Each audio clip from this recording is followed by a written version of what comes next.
bakka jirtan hundumaatti nagaa Waaqayyoo hunduma keenyaaf abaayatu jecha torbanittis ya tokko sagantaan kun kan isiniif darbu amma jalqabaa sagantaan kun sagantaa ena qoree jedha namoonni nu hordofuu barbaadanii karaa Qabsoo Production YouTube jechuudhaan yoo seentanii nu argachuu dandeessu akka Waaqayyo sagalee isaa nutti dubbatuuf amma mataa keenya gadi qabannee Waaqayyoon kadhanna. Yaa Waaqayyo abbaa gooftaa keenya Yesuus Kiristoos waaqa bara hundumaa jiraattu si galateeffannaa. Yeroo kana waan nu laatteef fuula kee irratti sagalee kee akka dhageenyuuf haala waan nu mijeesteef maqaa gooftaa maqaa Yesuus Kiristoosiin galanni guddaan ulfinni guddaan siif haa ta'u. Amma immoo sagalee kee dhaga'uudhaaf jenna dhageettii gurra keenyaa bantee sagalee kee isa jireenya namaa aaressu isa abdii namaa aaressu isa mul'ata namaa aaressu isa abdii kufe lafaa kaasu nutti dubbachuun jaalala keetiif fedha kee haa ta'u. Sagalee keef dubbii kee kanaan kan mormu ergaa namaan humni hamaan hafuurri hamaan maqaa gooftaa maqaa Yesuus Kiristoosiin sa'aatii kanaaf yeroo kana jalqabee sagalee keef dubbii kee kanarraa kan hidhame haa ta'u. Jalqabaa amma dhumaatti nu geggeessi maqaa fayyisaa keenyaa gooftaa keenya Yesuus Kiristoosiin ameen. Haa ta'u sagantaa keenya har'a kan nuti walii wajjin ilaallu mata duree sodaachisaa jiraattaa jedhu walii wajjin ilaalla. Macaafa seera ba'uu boqonnaa 1:12 irra kan jiru dubbiseen kallattiidhaan gara sagantaa keenya har'aatti dabarraa akka jedha. Danuudhuma warri Gibxii gad isaan qaban keessaa warri Israa'el immoo caalaa baay'atanii lafa guutan. Kanarraa kan ka'e warri Gibxii jabeessanii isaan sodaatanii jedha. Sagalee kana keessatti ba'uu boqonnaa 1:12 irra jira. Egaa waa'ee saba Israa'elii lafa kanarratti kaasuu kan barbaachisuu fi sabni Israa'elii saba addunyaa kanarra jiran keessaatii qomoo Waaqayyo fo'atee qomoo Waaqayyo jaallatee karaa biraa machias kan dhufanii haa ta'u iyyuu malee qomooma eebbifamaa sabuma Waaqayyo fo'ate kanatu gaaf tokko garbummaa biyya Gibxiitti galan yookaan booji'amanii gara biyya Gibxii dhaqanii akkaataan isaan itti gara biyya Gibxiitti gadi bu'anii yeroo jalqabaa fi Yaaqoob ijoollee 12 qaba. Ijoollee inni qabu sana keessaatii obbolaan isaa mucaasaa xumuraa Yoosef kan jedhamu mucaa habjuu abjootee habjuu himatu sana irratti ka'anii jibbanii nurratti mootii taataa jedhanii gaafa isaan biyya Gibxiitti gurguran argina. Gaafa isaan gara biyya Gibxiitti gurguranii yeroo muraasa booddee namni Waaqayyo Yoosef biyya Gibxiitti gadi bu'ee achitti galaa ta'ee jiraate ituma inni galaa ta'ee jiraachaa jiruutu mootiin mootiin abjoote sana garuu namni hiiku waan hin argamnee fi akka tasaa ta'ee namni Ibrootaa dargaggeessi Ibrootaa Yoosef kuni abjuu mootii kana hiikuudhaaf carraa argate. Abjuu mootii kana gaafa hiiku abjuchis akkas ture beela waggaa 7 quufa waggaa 7 booddee dhufa jedheetitti mee sababii kanaatiif beela waggaa 7 quufa waggaa 7 booddee dhufu kana beela waggaa 7 sana dandamachuudhaa fi bara quufa waggaa 7 dhufu sanatti midhaan akka walitti qabamu dubbii kana ittime mootiin iddoo kanatti ulaa kanatti qixa kanatti situ ta'aa jedheetu Yoosefiin ulaa aangoorra hooggantummaarra isa kaa'ee yeroo Waaqayyo dubbate akkaataatti Yoosef abjuu mootichaa hiiketti waggaan 7 waggaan quufaa yommuu dhufe Yoosef waggaa quufaa dhufe sana guutummaa keessatti midhaan waggaa 7 walitti sassaabee walitti qabee erga waggaan barri quufaa 7 darbee booddee garuu bara beelaa 7 ture. Gaafa barri beelaa 7 dhufu guutummaa addunyaatti dhufe waan ta'eef saba Yihudaas hin quunname. Sababii kanaaf sabni Yihudaa midhaan akka biyya Gibxii jiru beekanii biyya Gibxiitii midhaan bitachuu gaafa isaan gadi bu'anii namni biyya Gibxii taa'ee midhaan gurguru garuu Yoosefin ture.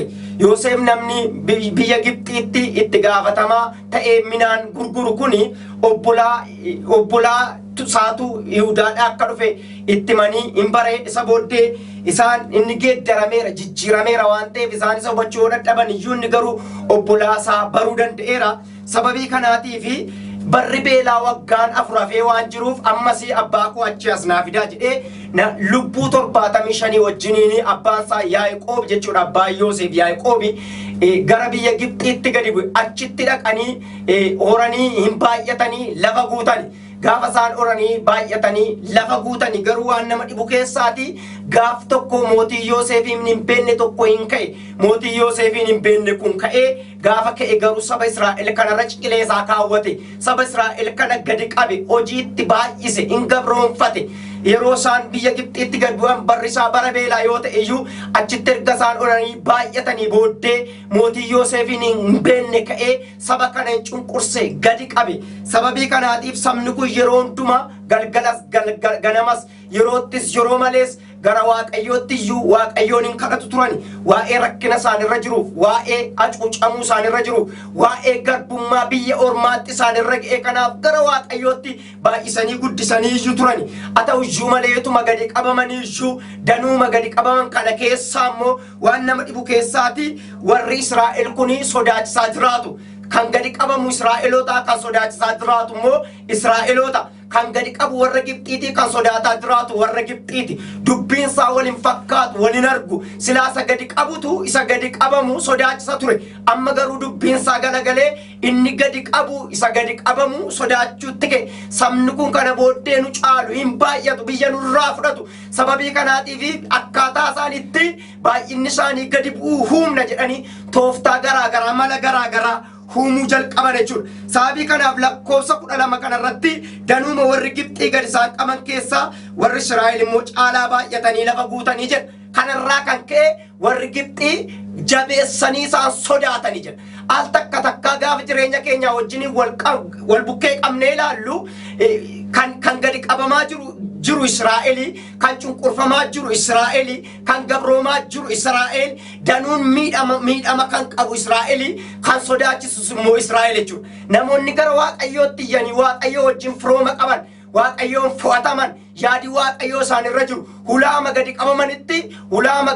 garboomanitti, hulaama cunqurfamanitti, hulaama miidhamanitti sodaachisaa jiraatu jechuudha. Sababii kanaatiif namni waaqayyo wajjiniin jiru, sabni waaqayyo wajjiniin jiru, ijoolleen waaqayyo wajjiniin jiru, ilmaan waaqayyo kan ta'an warri waaqayyoof adda ba'anii bara kamittiyyuu sodaachisaa akka isaan jiraatan kutaa kana keessatti ilaala. Kanaaf mootiin Gibxii akkas jedhe sabni kun baay'achaa dhufu nurra caalu kana booddee biyya nurraa fudhatu waan ta'eef itti caalchisuu qabna. Gadi qabuun nurra jiraata, hojiitti baay'isuun nurra jiraata, rakkinatti baay'isuun nurra jiraata jedhee yemmuu inni haasa'u argina. Haa ta'u iyyuu malee hojiitti baay'isanii gadi qabuutti baay'isanii kakuu waaqayyoo isaanii wajjin waan jiruuf kakuun abbaa isaanii kan Abrahaam kan Yisihaaq kan Yaaqoob isaanii wajjin waan jiruuf gadi qabaan diinaa isaanii hin dandeenye jechuudha. Har'as kakuu waaqayyoon wajjin jiraatee jennaani gadi qabaan diinaa nu danda'u jechuudha. Kan sodaachisaa jiraatu numa ta'a jechuudha. Nuyi namoota waaqayyoo taane waaqayyoo wajjiniin walitti dhufeenya keenya jabeeffannee waaqayyoo wajjin tokkummaa keenya jabeeffannee taanaani kan sodaachisaa jiraatu numa ta'a jechuudha.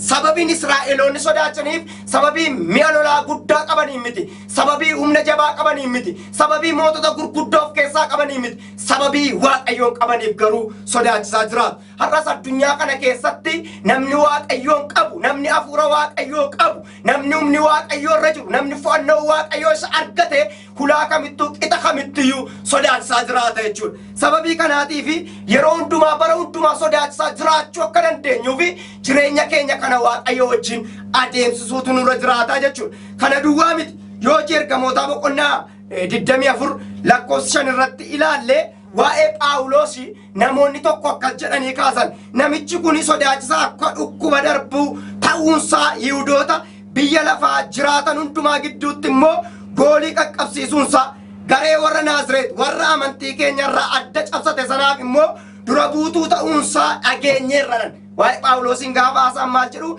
namichi kun sodaachisaa akka dhukkuba darbuutiidha.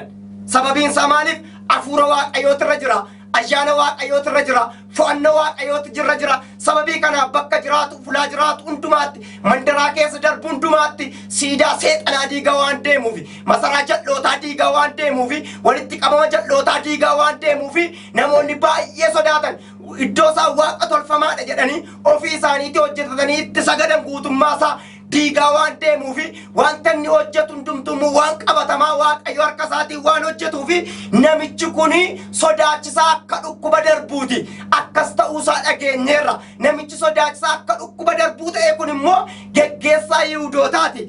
Warra biyya Naazreet nurraa cabsataniif immoo dura buutuudha jedhee yemmuu inni dubbatu argina jechuudha. Sababii kanaatiif gaafa hafuurri waaqayyoo ayyaanni waaqayyoo namaa wajjin jiru yemmuu fo'annoo waaqayyoo namarra jiru namni bara jiraatu keessatti bakka jiraatu keessatti iddoo hojii isaatti qixa hojii isaatiitti sodaachisaa jiraata jechuudha. garaa sodaatu qabu. Garaa sodaata qabaachuudhaan gooftaa wajjin jiraatamu. Namni waaqayyo wajjin jiru, namni ayyaanni waaqayyo irra jiru, namni humni waaqayyo irra jiru, namni mul'ati waaqayyo irra jiru, namni dibati waaqayyo irra jiru haala kam keessatti iyyuu sodaachisaa jiraata jechuudha. Namooti baay'een nama sodaachuu danda'u. Dhuguma danda'amaa, dhuguma darbamaa, dhuguma ulaa sana jiraatamaa, dhuguma iddoo sanatti milkaa'amaa jechuu danda'u. Eeyyee waaqayyo namaa wajjin jiraannaani bineensa fira godheetu namaa wajjiniin bulchaa jechuudha. Yoo Daani'elin ilaaltanii Daani'elin nyaatuuf jedhanii boolla leencaatti gad darbatanii leenci garuu Daani'eliif firoomee Daani'eliif nagaatti bule. Sababiin isaa maaliif? Sababii jabina Daani'eliif utuu hin taane sababii hafuurri waaqayyo ayyaanni waaqayyo irra jiraatu. Sababii kanaaf Daani'el baay'ee beekame biyya sanatti sin guddate. Kanaaf warri waaqayyo wajjiniin jiru, warri ayyaanni waaqayyo irra jiru, warri dibati waaqayyo irra jiru bara kamittuu sodaachisaa jiraatu jiru. Kanaaf dhaggeeffattoota keenya, hordoftoota keenya, humni waaqayyo kan isin irra jiru waaqayyo gooftaan macaa akkasin sodaachisaa jiraattan barbaada malee akkasin sodaachaa jiraattan hin barbaadu. Sababii kanaatiif iyyuu hafuura jireenya keessan sodaachisu jalaa baatanii, waan sammuu keessan sodaachisu jalaa baatanii, waan mul'ata keessan sodaachisu jalaa baatanii sodaachisaa akka jirtan beekuutu irra jiraata. Israa'eloonni sodaachisaa akka jiran hin beekan. Garuu warri gad isaan qabanii Israa'eloota akka isaan sodaachisaa jiran beeku. Har'ayyuu akkati sodaachisaa jirtu situ hin beeku malee inni ormaa akkati sodaachisaa jirtu si beeka jechuudha. Kanaatiif iyyooti maal gochuu sirra jiraataree sodaachisaa jiraadha jettee ofitti raajaa jiraachuu qabda. Bara jiraattu keessatti sammuu kee bantee, qalbii kee bantee, hubannaa kee haareffattee ani waaqayyootu na wajjin jira. Erga waaqayyo na wajjin jiraate immoo bitattuu, mirgattuu, foonittuu, hafuurattuu, ikkonoomiittuu, dinagdeettiyyuu sodaachisaa jiraadha jechuun nurra jiraata. Wanti biyya raasu nu raasuun qabu. Wanti biyya sodaachisu nu sodaachisuun qabu. Sababiin isaa maaliif? Hafuura waaqayyoo isa sodaachisaa jiraatutu anaaf isin keessa jira waan ta'eef. Kanaatiif akka hafuurri waaqayyoo inni sodaachisaa jiraatu nu keessa jiru beennee yeroo hundumaayyuu jireenya sodaa keessaa baanee waaqayyo wajjin jiraachuutu nurraa barbaadama. Kanaaf waaqayyo gooftaan macaa isa dhageenya nuuf eebbisu sagalee kana keessa taane akka waaqayyo sagalee isaa kana nuuf eebbisuuf waaqayyoon kadhanna. Yaa waaqayyo abbaa gooftaa keenya Yesuus Kiristoos waaqa bara hundumaa jiraattu sagalee kee dubbii kee nuuf ergite. Amma sa'aatii kanammoo bakka jirtuuf, ulaa jirtuuf, qixa jirtutti sumatu sodaachisaa jira jettee sagalee keetiin waan gara keenya dhufteef galanni siif haa ta'u. Addunyaa kanarratti yaa waaqayyo gooftaa wantoota baay'eetu nama sodaachisa, wantoota baay'ee nama raasa, wantoota baay'ee abdii nama kutachiisa. Tarii yaa waaqayyo gooftaa macaa namoonni sagalee kana dhaga'aa jiran haalli isaan keessa jiraatan haala baay'ee isaan sodaachisa ta'uu danda'a. Kana keessatti abdii kutatanii ofirra gatta'aniiru ta'uu danda'a. Har'a garuu ati sagantaa kanaan sagalee keetiin sodaachisaa jiraatta malee sodaatin jettee abdii jireenyaa waan ergiteef sin galateeffadha. Maqaa gooftaa maqaa Yesuusiin galanni siif haa ta'u. Ammas egaa yaa waaqayyo gooftaa macaa namoonni bakka jiraniif ulaa jiranitti warriti wajjiniin jirtu bitaanuu mirgaanuu yoo lolaman sodaachisaa jiraachuu isaanii beekanii abdii kutannaa tokko malee si wajjin deemuu akka isaan danda'an maqaa gooftaa Yesuusiin ayyaana kee hafuura kee akka irratti dhangalaaftuuf sin kadhadhaa. Jaalala kee fedha kee haa ta'u. Hammallee yaa waaqayyo lapheen isaanii sodaa kan qabu, jireenyi isaanii sodaa kan qabu, mul'ati isaanii sodaa kan qabu, fuulduratti adeemuudhaaf kan yaaddaan maqaa gooftaa maqaa Yesuusiin sagalee kee kanaan abdii kutannaa keessaa ba'anii sodaachuu keessaa ba'anii ana waaqayyootu na wajjin jira, sodaachiseen jira jedhanii sitti boonanii akka isaan jiraatan maqaa Yesuusiin laphee isaanii hafuura isaanii jireenya isaanii aaressuun jaalala kee haa ta'u. Maqaa fayyisaa keenya gooftaa keenya Yesuus Kiristoosiin ameen.